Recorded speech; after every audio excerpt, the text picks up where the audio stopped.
నమస్తే, welcome to స్వతంత్ర news. నేను సోనియా. బుల్డల ముందుగా హెడ్లైన్ చూద్దాం. తెలంగాణలో కొనసాగుతున్న ఐఏఎస్ల బదిలీలు, మరో 11 మందిని ట్రాన్స్ఫర్ చేస్తూ ఉత్తర్వులు.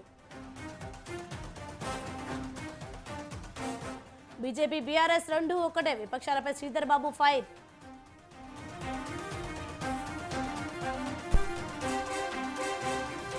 ఏపీని రాజధాని లేని రాష్ట్రంగా మార్చారు, జగన్పై Chandrababu tweet.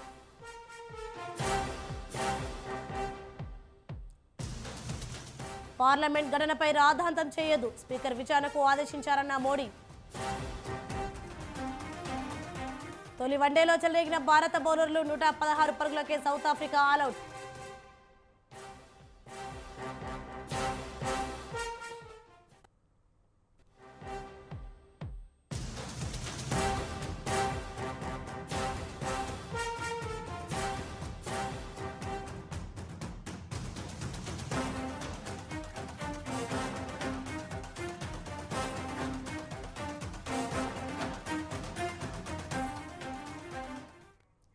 Right, breaking news చూస్తున్నాం. దక్షిణాఫ్రికా క్రికెట్ జట్టుతో ఆరంభమైన తొలి వన్డే మ్యాచ్లో భారత్ బౌలర్లు విజృంభించడంతో ప్రత్యర్థి జట్టు కేవలం 116 పరుగులకు ఆలౌట్ అయింది. దక్షిణాఫ్రికా రాజధాని జోహెన్స్బర్గ్లో తొలి వన్డేలో సౌత్ ఆఫ్రికా టాస్ గెలిచి మొదట బ్యాటింగ్ ఎంచుకుంది.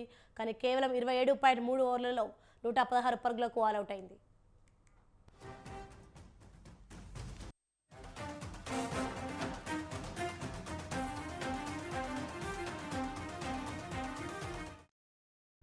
భారత బౌలర్ హర్షదీప్ సింగ్ ఆరంభంలోనే 2 వరుస బంతుల్లో హెన్రిక్స్, దుస్సెన్లను అవుట్ చేసి భారత్కు శుభారంభం ఇచ్చాడు. ఆ దెబ్బ నుంచి కోలుకున్న సౌత్ ఆఫ్రికా జట్టు స్కోర్ పెంచే కృషిలో అడపాదడపా వికెట్లు కోల్పోతూ వచ్చింది. ఇటు హర్షదీప్ సింగ్, అటు అవేష్ ఖాన్ చకచక వికెట్లు తీస్తూ ప్రత్యర్థి జట్టు స్కోరుకు అడ్డుకట్ట వేశారు. హర్షదీప్ 5 వికెట్లు, అవేష్ ఖాన్ 4 వికెట్లు పడగొట్టగా కుల్దీప్ యాదవ్ ఓ వికెట్ తీసుకున్నాడు. ఫలితంగా సౌత్ ఆఫ్రికా జట్టు 116 పరుగులకే ఆలౌట్ అయింది. సౌత్ ఆఫ్రికా జట్టులో అనిల్ ఫ్లఫుకాయ్ చేసిన 133 పరుగులే అత్యధిక స్కోరు. టోనీ జేజీ జోడీ 28 పరుగులు చేశాడు. 27.3 ఓవర్లకే సౌత్ ఆఫ్రికా ఆలౌట్ అయింది.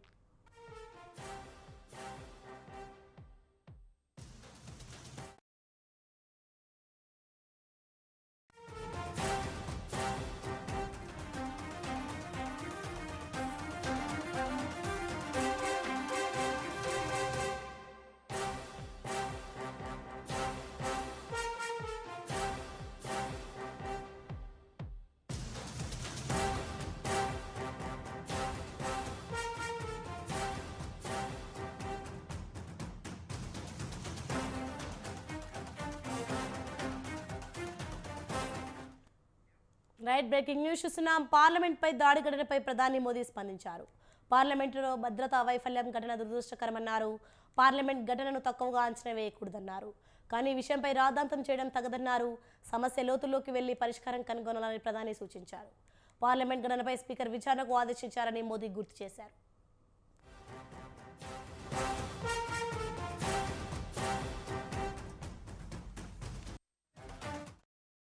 బ్రేకింగ్ న్యూస్ చూస్తున్నాం. పార్లమెంట్పై దాడి ఘటనపై ప్రధాని మోదీ స్పందించారు.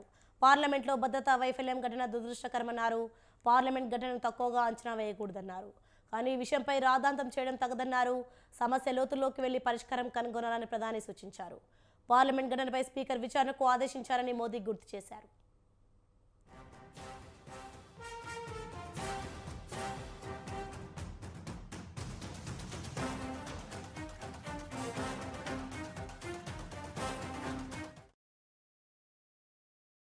సాగునీటి అధికారులతో సచివాలయంలో మంత్రి ఉత్తమ్ కుమార్ రెడ్డి సమీక్ష నిర్వహించారు.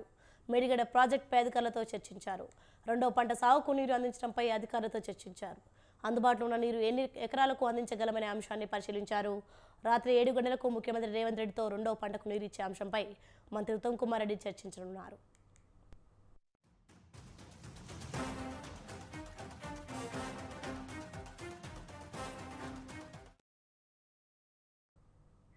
తెలంగాణలో మరో 11 మంది ఐఏఎస్ అధికారులను బదిలీ చేస్తూ రాష్ట్ర సర్కార్ నిర్ణయం తీసుకుంది. వాణిజ్య పనుల శాఖ కమిషనర్గా శ్రీదేవి, హైదరాబాద్ వాటర్ వర్క్స్ ఎండీగా సుదర్శన్ రెడ్డి, విద్యాశాఖ ప్రిన్సిపల్ సెక్రటరీగా బి వెంకటేశం, ఆరోగ్య కుటుంబ సంక్షేమ డైరెక్టర్గా ఆర్వి కర్ణన్ను నియమించింది. మున్సిపల్ శాఖ ప్రిన్సిపల్ సెక్రటరీగా దానకిషోర్, మహిళా శిశు సంక్షేమం కార్యదర్శిగా వాకాటి కరుణ, రోడ్లు భవనాలు రవాణా శాఖ కార్యదర్శిగా శ్రీనివాసరాజును నియమించింది. అటవీ పర్యావరణ శాఖ ప్రధాన కార్యదర్శిగా వాణి ప్రసాద్ను బదిలీ చేస్తూ ఉత్తర్వులు జారీ చేసింది.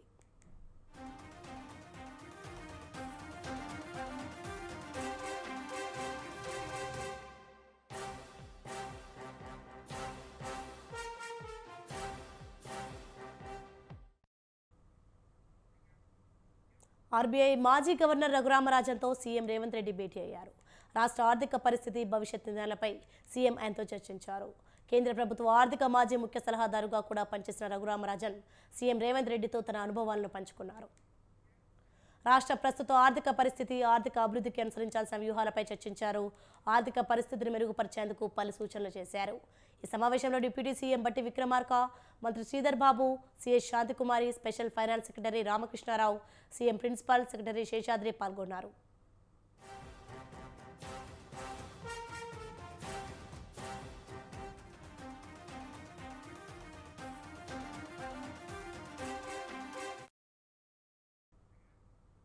తెలంగాణ రాష్ట్రంలో కాంగ్రెస్ ప్రభుత్వం ఏర్పడిన తర్వాత మొదటిసారిగా చేవెళ్ల ప్రాంతానికి వచ్చిన శాసనసభ స్పీకర్ గడ్డం ప్రసాద్ కుమార్కు కాంగ్రెస్ నాయకులు ఘన స్వాగతం పలికారు. నియోజకవర్గంలోని 5 మండలాల కాంగ్రెస్ పార్టీ నాయకులు, కార్యకర్తలు, అభిమానులు ఆయనకు శుభాకాంక్షలు తెలిపారు.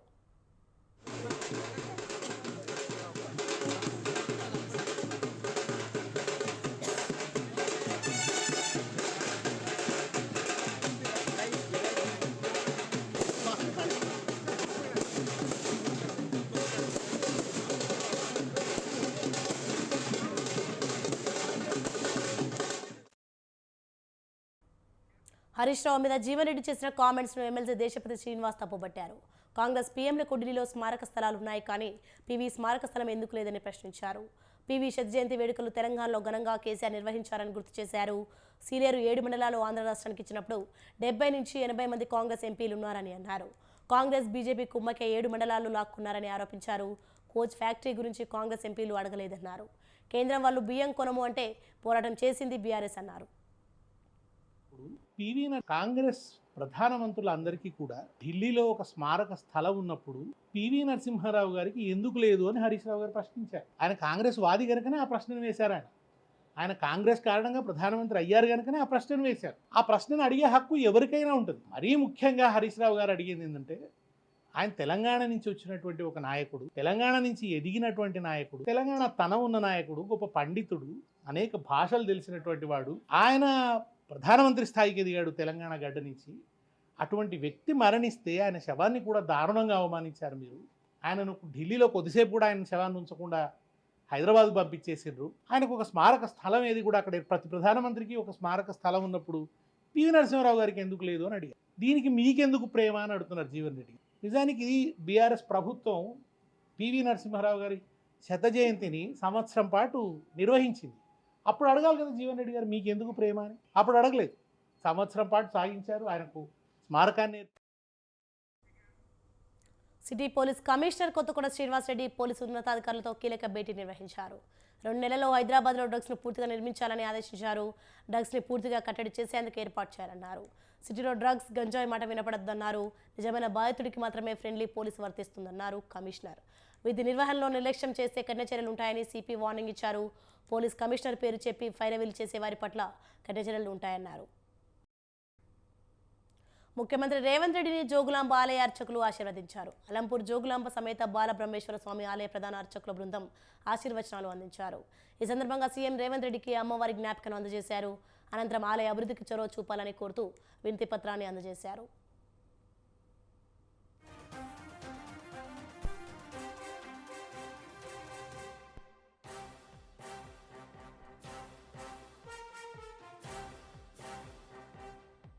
ముఖ్యమంత్రి జగన్ మీద తీవ్ర స్థాయిలో ఫైర్ అయ్యాడు టీడీపీ జాతీయ ప్రధాన కార్యదర్శి నారా లోకేష్.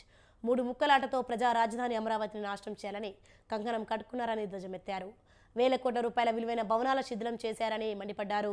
భూములు ఇచ్చిన రైతులను హింస పెట్టారని ఆరోపించారు. రోడ్లు, మౌలిక సదుపాయాలు ధ్వంసం చేయించారని ఆరోపించారు. ఇన్ని చేసిన ప్రజా రాజధాని అమరావతిని ఇంచు కూడా కదపలేకపోయారని అన్నారు. జగన్ అరాచక పాలన 3 నెలల్లో ముగిసిపోతుందని జోస్యం చెప్పారు.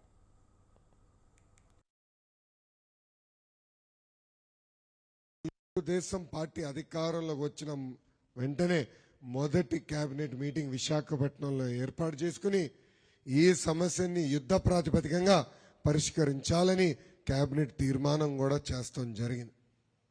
ఆనాడు కేబినెట్ తీర్మానం మేరకు ప్రత్యేకంగా మళ్ళీ జియో 229 తీసుకొచ్చి ఈ సమస్యకి శాశ్వతమైన పరిష్కారం చేద్దామని ముందరికి అడిగేశాం.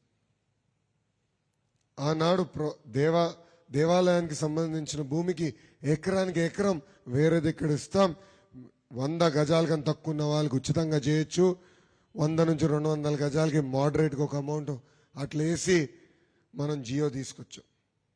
కానీ ఇప్పుడు అధికారంలో ఉన్న పార్టీ నాయకులు, వాళ్ళ లీగల్ సెల్లో పనిచేస్తున్న నాయకులు ఆనాడు కోర్టుకెళ్ళి మళ్ళీ జియో పైన స్టే తీసుకొస్తాం జరిగింది. తెలుగుదేశం పార్టీ ఏపీలో పొలిటికల్ హీట్ ఒక్కసారిగా పెరిగిపోయింది. అధికార విపక్షాల మధ్య మాటల తూటాలు పేలుతున్నాయి. మంగళగిరి ఎమ్మెల్యే ఆర్కే రాజీనామా వ్యవహారంలో మొదలైన సెగ వైసీపీ టీడీపీ మధ్య మాటలకు దారితీసింది. 175కు 175 గెలుస్తామని అధికార పక్షం అంటుంటే అంత సీన్ లేదంటోంది ప్రధాన ప్రతిపక్షం టీడీపీ.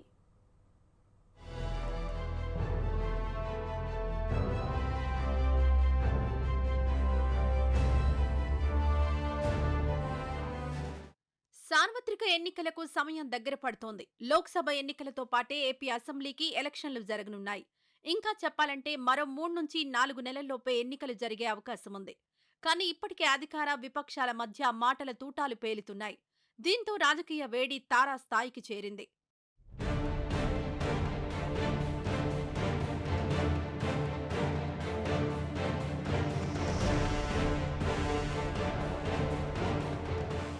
ఈ క్రమంలోనే రాష్ట్రంలో జరుగుతున్న రాజకీయ పరిణామాలను తమకు అనుకూలంగా మలుచుకునేందుకు ప్రయత్నిస్తోంది టీడీపీ. ప్రత్యేకించి జైలు నుంచి బయటకొచ్చిన తర్వాత మరింత దూకుడుగా వ్యవహరిస్తున్నారు టీడీపీ అధినేత చంద్రబాబు. వైసీపీని టార్గెట్ చేస్తూ విమర్శల బాణాలు సంధిస్తున్నారు. ఇందులో భాగంగానే మంగళగిరి వ్యవహారం తెలుగుదేశానికి అందివచ్చిన అస్త్రంలా మారింది.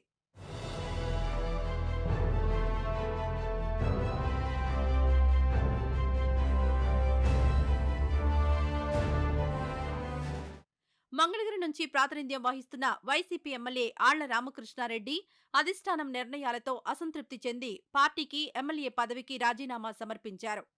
మంగళగిరి శాసన సభ్యత్వానికి నేను ఈ రోజున రాజీనామా చేయటం జరిగింది. రాజీనామా ప్రతిని స్పీకర్ గారి ఫార్మాట్లో తీసుకొని వెళ్ళి దాన్ని స్పీకర్ గారికి అందజేయటానికి శాసనసభకు వెళ్ళటం జరిగింది. గౌరవ స్పీకర్ గారు అందుబాటులో లేకపోవటం వల్ల ఆయన ఓఎస్డీ గారికి నా లేఖను అందించి నా రాజీనామాని ఆమోదించమని చెప్పేసి కోరటం జరిగింది. జగన్మోహన్ రెడ్డి గారు నాకు 2 సార్లు మరి శాసనసభ్యుడిగా అవకాశం కల్పించినందుకు ఆయనకి ధన్యవాదాలు తెలియజేసుకుంటా ఉన్నా. అయితే నా యొక్క వ్యక్తిగత కారణాల వల్ల ఈ రోజున నేను వైఎస్ఆర్ కాంగ్రెస్ పార్టీకి కూడా రాజీనామా చేస్తా ఉన్నా. దీంతో వెంటనే అప్రమత్తమైన వైసీపీ అధిష్టానం 11 మంది ఇన్ఛార్జీలను మారుస్తూ నిర్ణయం తీసుకుంది. సరిగ్గా ఈ అంశాలు టీడీపీకి కలిసొచ్చాయి. తాజాగా వైసీపీ రెబల్ ఎమ్మెల్యేలు మేకపాటి చంద్రశేఖర్ రెడ్డి, ఉండవల్లి శ్రీదేవి సహా మరికొందరు టీడీపీలో అధికారికంగా చేరారు.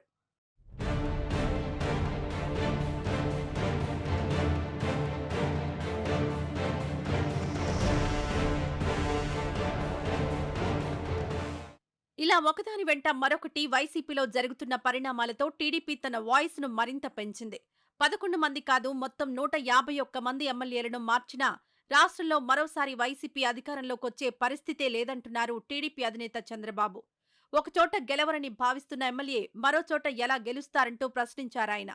ఇలా పలువురిని ఒక చోటు నుంచి మరో చోటుకు మార్చే బదులుగా పులివెందుల నుంచి ఇతర సామాజిక వర్గం వారిని బరిలో దించవచ్చు కదా అంటూ సూటిగా ప్రశ్నిస్తున్నారు చంద్రబాబు.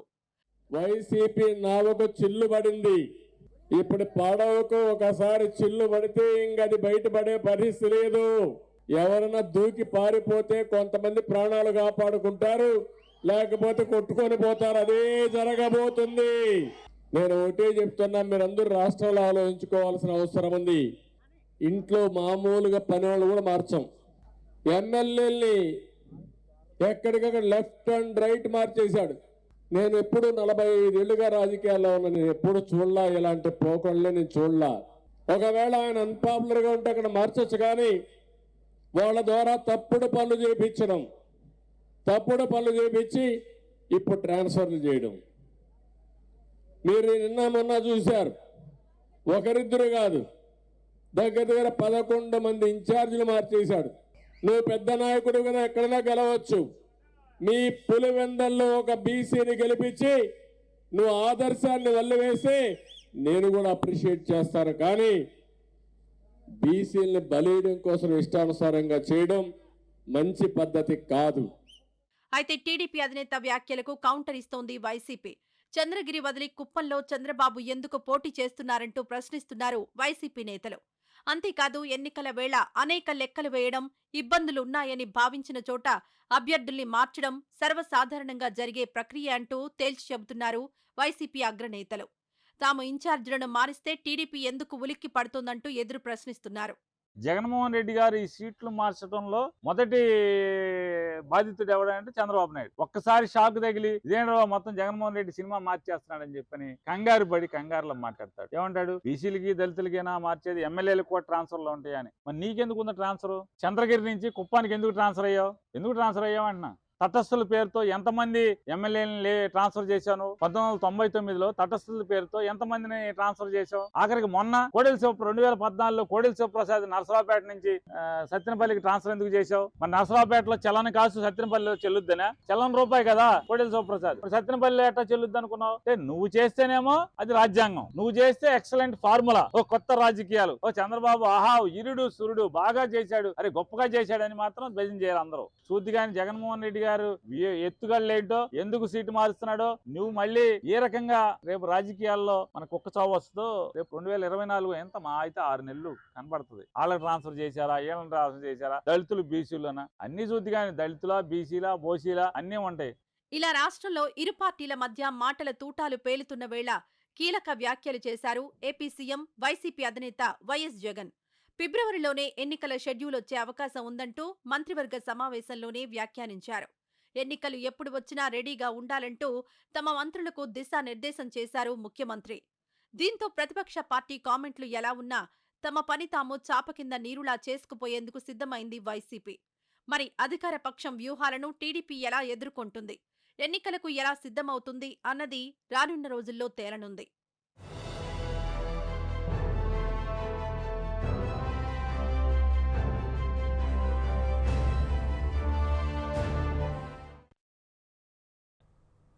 రెండు 2024 పార్లమెంట్ ఎన్నికలకు కాంగ్రెస్ పార్టీ సంసిద్ధమవుతోంది.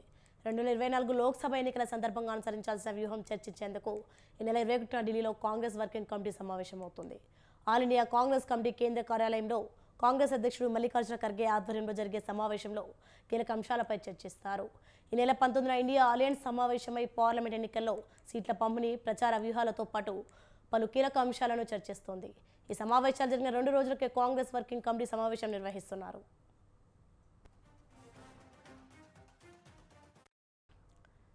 2024 ఎన్నికలకు ముందు రాహుల్ గాంధీ గుజరాత్ నుంచి ఈశాన్య రాష్ట్రాల వరకు మరో దఫా భారత్ జోడో యాత్ర జరపాలని భావిస్తున్నారు. ఈ యాత్ర సాధ్యాసాధ్యాలతో పాటు ధరల పెరుగుదల, నిరుద్యోగం వంటి సమస్యలను ఎన్నికల ప్రచార అజెండాగా చేపట్టే అంశాన్ని సిడబ్ల్యూసీ చర్చిస్తోంది.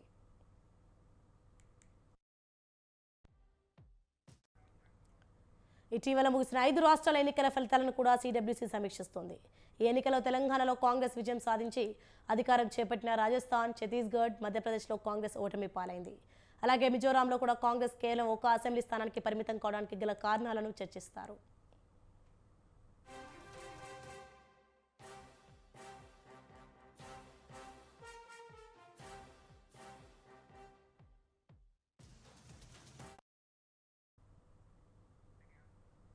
ఛత్తీస్గఢ్లో మావోయిస్టులు మరోసారి రెచ్చిపోయారు. సూక్ష్మా జిల్లాలో భద్రలో సిఆర్పీఎఫ్ జవాన్లపై మావోయిస్టులు కాల్పులకు తెగబడ్డారు. ఈ ఘటనలో సిఆర్పీఎఫ్ ఏఎస్ఐ సుధాకర్ రెడ్డి మరణించారు. కానిస్టేబుల్ రాము అనే మరో జవాను తీవ్రంగా గాయపడ్డారు. మెరుగైన వైద్యం కోసం హెలికాప్టర్లో రాయ్పూర్ జిల్లా ఆసుపత్రికి తరలించారు.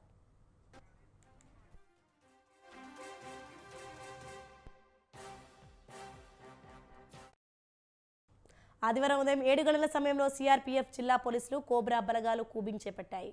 ఈ క్రమంలో వారాంతపు సంత జరుగుతున్న ప్రాంతానికి చేరుకున్నారు. అక్కడ పొంచి ఉన్న మావోయిస్టులు ఒక్కసారిగా భద్రతా బలగాలపై కాల్పులు జరిపారని సుక్మా జిల్లా పోలీసులు తెలిపారు.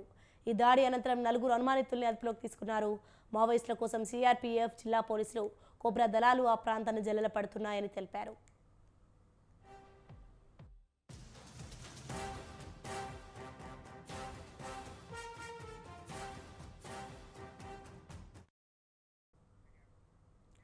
మహారాష్ట్రలోని నాగపూర్లో సోలార్ ఇండస్ట్రీస్ ఇండియా కంపెనీలో జరిగిన పేలుళ్లలో 9 మంది చనిపోయారు. మరో 10 నుంచి 15 మంది గాయపడ్డారు. వారందరినీ ఆసుపత్రిలో చేర్చారు. బొగ్గు గనుల్లో పేలుళ్లు జరిపేందుకు పేలుడు జరిపే పదార్థాలను ప్యాకింగ్ చేస్తుండగా ఒక్కసారి భారీ పేలుడు సంభవించి 9 మంది అక్కడికక్కడే చనిపోయారు. శరీర భాగాలు పేలిపోయి చెల్లా చెదురుగా పడ్డాయి. నాగపూర్లోని బజాంగ్ గావ్ ప్రాంతంలో సోలార్ ఇండస్ట్రీలో ఉదయం 10 గంటల ప్రాంతంలో ఈ పేలుడు జరిగింది.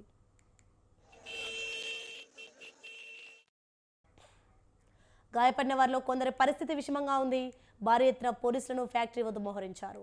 ఈ ఫ్యాక్టరీ నుంచి రక్షణ శాఖకు ఎక్స్ప్లోజివ్స్ సరఫరా అవుతూ ఉంటాయి.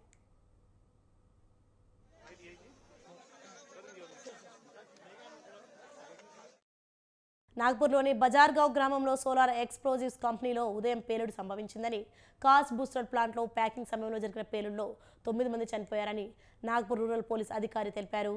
మృతుల్లో 6 మహిళలు ఉన్నారు. నాగ్పూర్ ఫ్యాక్టరీలో పేలుడు పట్ల మహారాష్ట్ర డిప్యూటీ సీఎం ఫడ్నవీస్ దిగ్భ్రాంతి వ్యక్తం చేశారు. మృతుల కుటుంబాలకు 5 లక్షల రూపాయల చొప్పున ఎక్స్గ్రేషియా ప్రకటించారు.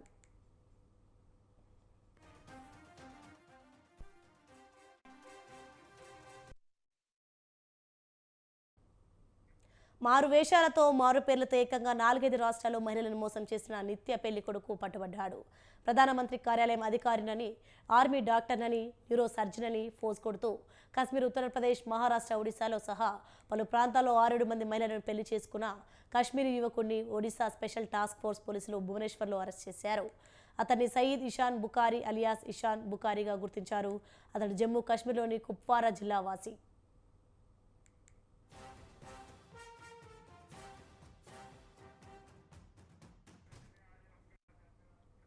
మారు పేర్లతో దొంగ సర్టిఫికెట్లతో ఒక చోట న్యూరో స్పెషలిస్ట్గా, మరో చోట ఆర్మీ డాక్టర్గా, ఇంకో రాష్ట్రంలో పీఎంఓ అధికారిగా, ఎన్ఐఏ హై ర్యాంకింగ్ అధికారులతో అత్యంత సన్నిహితుడుగా చెప్పుకుంటూ బుఖారీ ఈ మోసాలకు పాల్పడ్డాడు.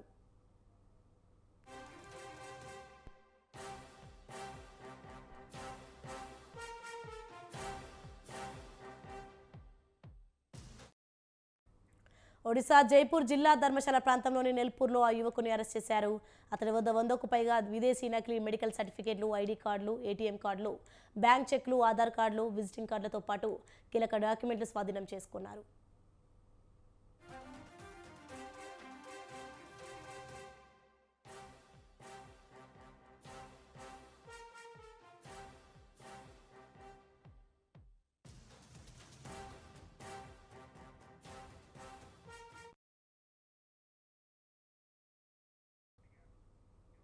ఇవి bulletin updates. For more updates keep watching స్వతంత్ర న్యూస్.